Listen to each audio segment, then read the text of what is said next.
Hello, fish keeping people. You may be asking yourself, why the red mask? It's so the fish don't see me coming.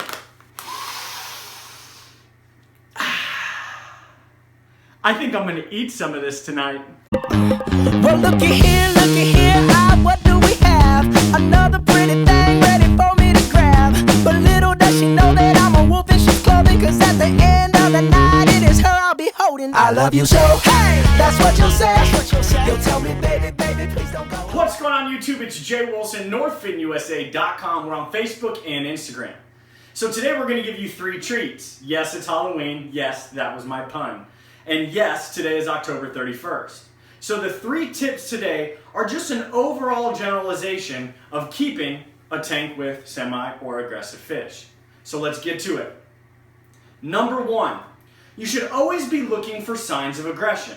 Now when looking at your tank, you're not necessarily going to go, well, don't see any fish lip locking, don't have it, we're good, no aggression. It's not necessarily the major signs that you're looking for inside your tank. Now when you're looking, you can find nipped fins. Well, yeah, that's a sign of aggression.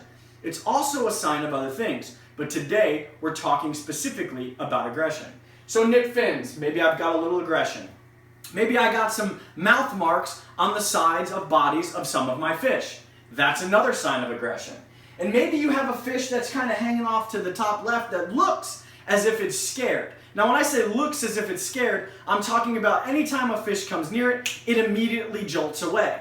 That would be a scared fish. Now the reason these keys are paramount for paying attention to your fish is if a fish is stressed to the point of reduction of immune system, you then risk the take-on of some sort of disease. So always pay attention to the aggression in your tank. If you find it, maybe separate a fish. If you don't find it, maybe you're good to go. But when you do find it, you need to restructure your tank, change it up. Maybe separate that fish, put it in a breeder box like the Mr. Honey to You method.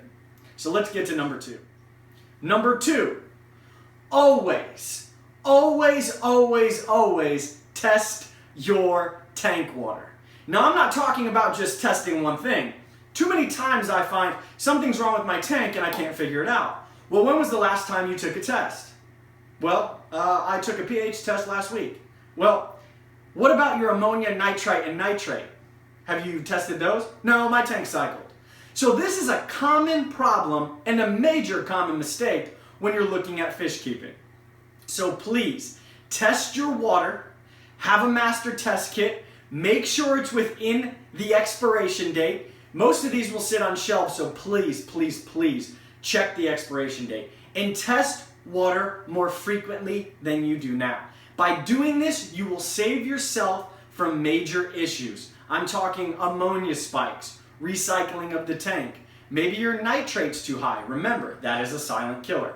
So these are the things you want to think about when you're entering the fish hobby, or you've just been here for a while and you start to kind of forget the norm. Let's get to number 3. Number 3, don't jump to conclusions. Yes, do not jump to conclusions. And what I mean by that is you're looking around and you're like, no, my fish has got dropsy. Oh no. It's not necessarily dropsy. The first thing I see on any place, whether it's a forum or a Facebook group, or even when somebody emails me directly, it's always the worst case scenario. Case in point, there is a gentleman on a Facebook forum, he was struggling, he was getting very anxious because you folks and myself, we invest a lot of money in these tanks. So when something's going wrong, our brains are trained to immediately attack the worst possible scenario. And yes, that first scenario was gill flukes. Now when I say gill flukes isn't very common in the fish keeping hobby unless you've been doing it for a very long time and keeping a lot of fish. So, the first thing we should have done was, yes, you guessed it, test the water. Genius. Figure out what major differences we have done to our tank to possibly cause this issue. Did we just add fish? Is a fish really stressed out? Is the water temperature completely fluctuating from water changes to water changes? Maybe your fish has had this issue and you just overlooked it for a very long time. Or maybe just maybe, it was the first part.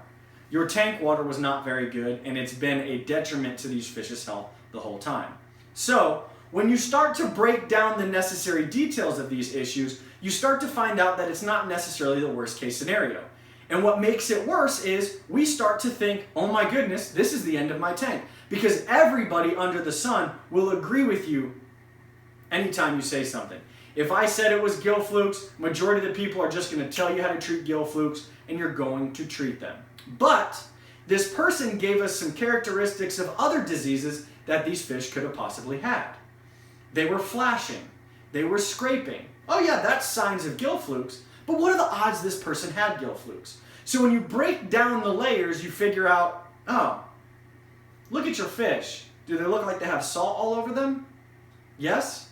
Then you, my friend, have ick, which is a very, very highly successful treatable condition in your fish and very prevalent during this time of the year. So this is the common mistake. We immediately think the worst. We immediately want to treat with some nuclear chemical. And 3, we completely freak out and we miss the smaller details. This person's now on his way to a healthy tank. They have all the necessary tools that they need. So let's recap. 3 major things that a fish keeper should be doing to ultimately make it a more enjoyable and stress-free hobby. 1, check for signs of aggression. If you can mitigate the aggression early, you save yourself a lot of time and beat up fish. 2, check your water parameters more often than not. If you're checking these water parameters, you can completely change the dynamic of how you fish keep. And 3, don't always think of the worst case scenario. Try to relax, try to bring down the stress levels, because this is only going to help and not hurt how you're going to proceed on whatever situation you may be in. So folks, I thank you for taking the time out of your day on this Halloween to watch this channel and listen to my goofy self talk about how to keep African cichlids and other fish that may have the same exact issues. So what I ask is, if you like it, subscribe. If you don't, move on.